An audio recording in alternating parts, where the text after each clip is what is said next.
আসসালামু আলাইকুম। সংবাদে আপনাদের সবাইকে স্বাগত জানাচ্ছি। আমি ফিরোজ তোহা। শুরুতেই সংবাদ শিরোনাম। বাংলাদেশের সর্বশেষ গুরুত্বপূর্ণ আপডেট সংবাদে আপনাকে স্বাগত। শুরুতেই সংবাদ শিরোনাম, পরে বিস্তারিত।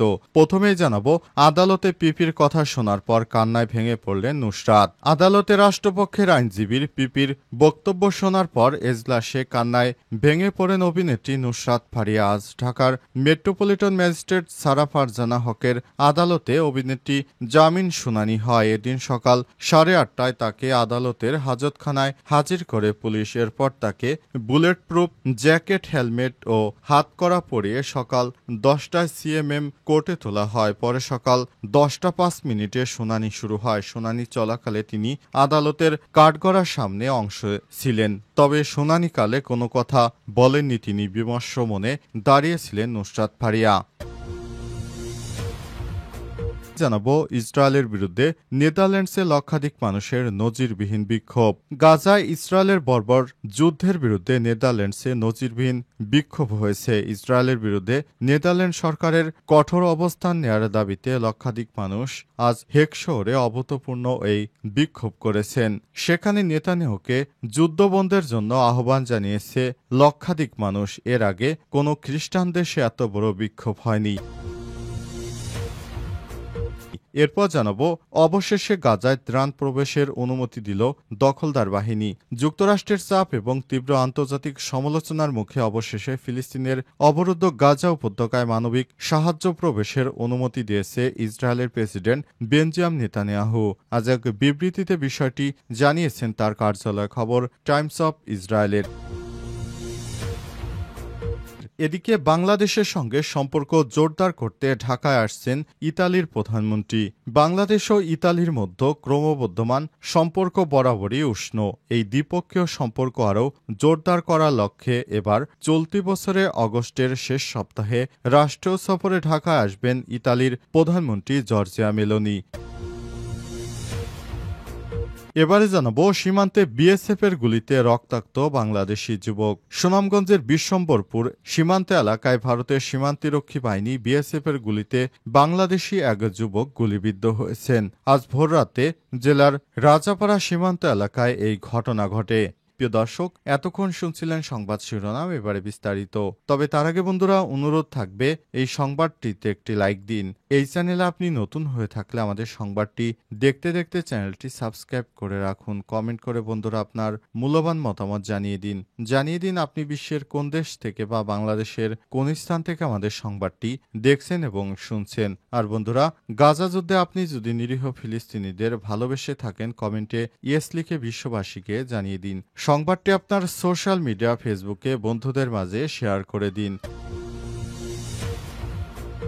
আদালতে পিপির কথা শোনার পর কান্নায় ভেঙে পড়লেন নুসরাত। আদালতে রাষ্ট্রপক্ষের আইনজীবীর পিপির বক্তব্য শোনার পর এজলাসে কান্নায় ভেঙে পড়েন অভিনেত্রী নুসরাত ফারিয়া। আজ ঢাকার মেট্রোপলিটন ম্যাজিস্ট্রেট সারা ফারজানা হকের আদালতে অভিনেত্রী জামিন শুনানি হয়। এদিন সকাল 8:30টায় তাকে আদালতের হাজতখানায় হাজির করে পুলিশ। এরপর তাকে বুলেট প্রুফ জ্যাকেট, হেলমেট ও হাতকড়া পরিয়ে সকাল 10টায় সিএমএম কোর্টে তোলা হয়। পরে সকাল 10টা 5 মিনিটে শুনানি শুরু হয়। শুনানি চলাকালে তিনি আদালতের কাঠগড়ার সামনে অংশ ছিলেন, তবে শুনানিকালে কোনো কথা বলেননি তিনি। বিমর্ষ মনে দাঁড়িয়েছিলেন নুসরাত ফারিয়া। জানা গেছে, নুসরাত ফারিয়া তিনি শেখ হাসিনার একজন ঘনিষ্ঠ ছিলেন এবং বিভিন্ন সময় আওয়ামী লীগের তোষামতি করতেন। বিশেষ করে আওয়ামী লীগের আইসিটি প্রতিমন্ত্রী জুনায়েদ আহমেদ পলকের শয্যাসঙ্গী ছিলেন তিনি বিভিন্ন সময় পলকের মন জয় করতেন। এ সময় জামিন শুনানির বিরোধিতা করে ঢাকা মহানগর আদালত পাবলিক প্রসিকিউটর ওমর ফারুকী নুসরাত ফারিয়াকে ফ্যাসিস্টের সুযোগ হিসেবে উল্লেখ করেছেন। এদের মতো অভিনেত্রীরা জনপ্রিয়তাকে কাজে লাগিয়ে শেখ হাসিনাকে ফ্যাসিস্ট বানিয়েছে। বৈষম্যবিরোধী ছাত্র আন্দোলন দমাতে অভিনেত্রীরা তাদের জায়গা থেকে বিভিন্নভাবে বিরোধিতা করেছে। রাষ্ট্রপক্ষের কৌশলী এই কথা বলার পরেই নুসরাত ফারিয়ার চোখ দিয়ে অশ্রু গড়িয়ে পড়ে। তার চোখ মুখ লাল হয়ে যায়। এরপর তাকে চোখ মুছতে দেখা গেছে। উভয় পক্ষের শুনানি শেষে আগামী 22 মে পুলিশের তদন্ত প্রতিবেদন দেয়া সাপেক্ষে তার জামিন শুনানির দিন ধার্য করে আদালত। এর আগে রোববার বিমানবন্দর থেকে তাকে আটক করে গ্রেপ্তার দেখায় পুলিশ।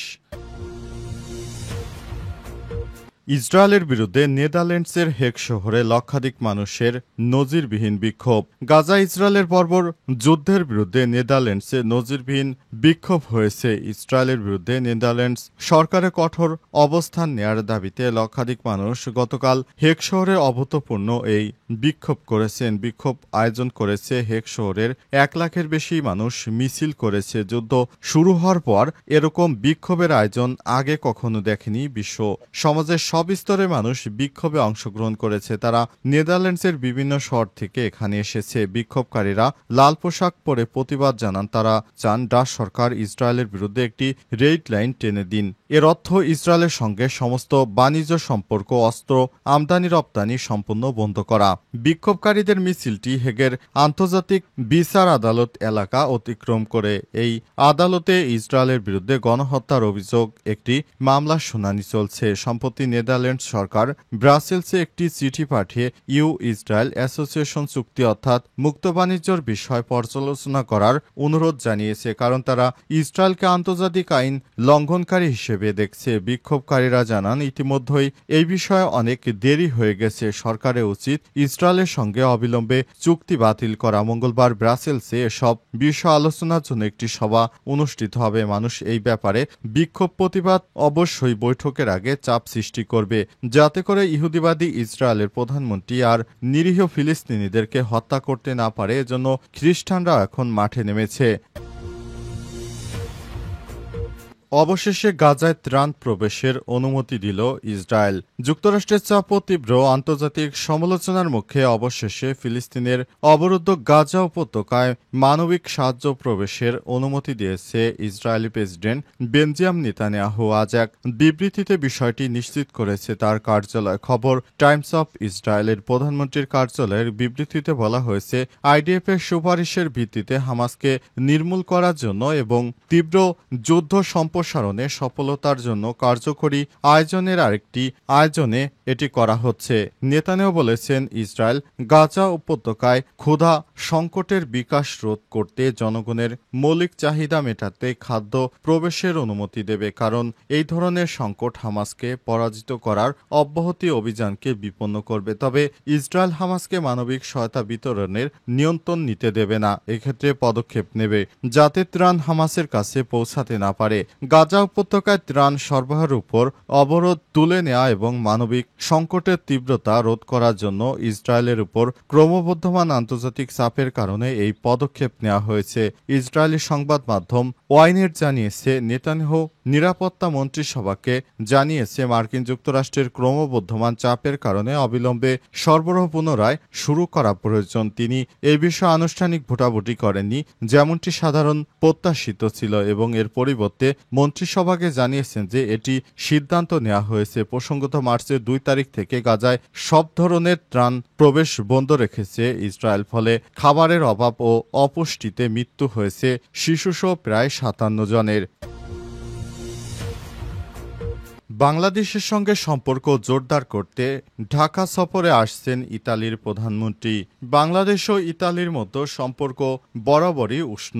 এর দ্বিপক্ষীয় সম্পর্ক আরও জোরদারের লক্ষ্যে চলতি বছরের অগস্টের শেষ সপ্তাহে রাষ্ট্রীয় সফরে ঢাকা আসবেন ইতালির প্রধানমন্ত্রী জর্জিয়া মেলোনি। দুই দেশের কর্মকর্তারা এই সফর সফল করতে চূড়ান্ত প্রস্তুতি নিচ্ছেন বলে জানিয়েছে সংশ্লিষ্ট এক কূটনৈতিক সূত্র। চলতি মাসের শুরুতে ঢাকা সফরে আসেন ইতালির স্বরাষ্ট্রমন্ত্রী মার্তেও পিয়াদেনদোসি। 5 মে ঢাকায় রাষ্ট্রীয় অতিথি ভবন যমুনায় প্রধান উপদেষ্টা ড. মোহাম্মদ ইউনূসের সঙ্গে সাক্ষাৎকার করেন তিনি।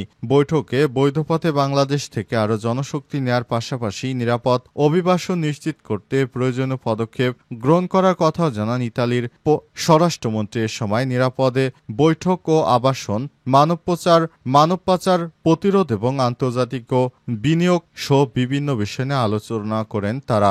এছাড়াও ঢাকার সঙ্গে রোমের দ্বিপক্ষীয় সম্পর্ক উন্নয়ন ও আলোচনা করেন তারা। এছাড়াও চলতি বছরের সেপ্টেম্বরের আগেই ইতালির প্রধানমন্ত্রী জর্জিয়া মেলোনি ঢাকা সফরে আসবেন বলে সে সময় জানান মার্তেও। অবৈধ অভিবাসন, মানব পাচার রোধ সহ বিভিন্ন বিষয়ে বাংলাদেশ ও ইতালির সঙ্গে কাজ করতে আগ্রহী বলে বৈঠকে মার্তেওকে আশ্বস্ত করেছেন প্রধান উপদেষ্টা।